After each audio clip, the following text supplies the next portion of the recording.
زمانê Kurdî pîroz be rojate tu çavkaniya çandê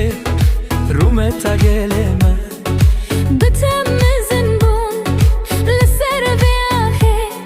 tu nasnameya me yî ronahiya vê cîhanê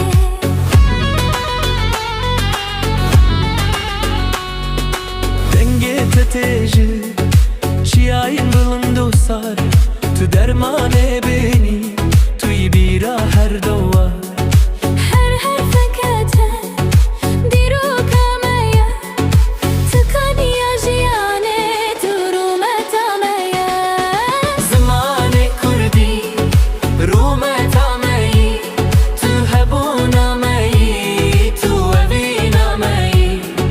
Zimanê Kurdî rûmeta me yî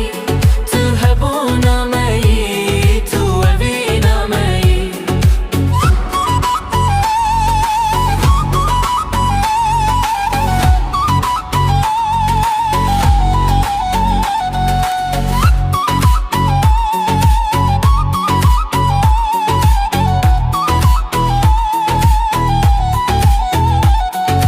Miratê kalan emaneta me ye parastina te daxwaza dilê me ye Em ê te fêr bikin nefşeş bi nefşeş Zimanê me azad be her dem û her wext Zimanê Kurdî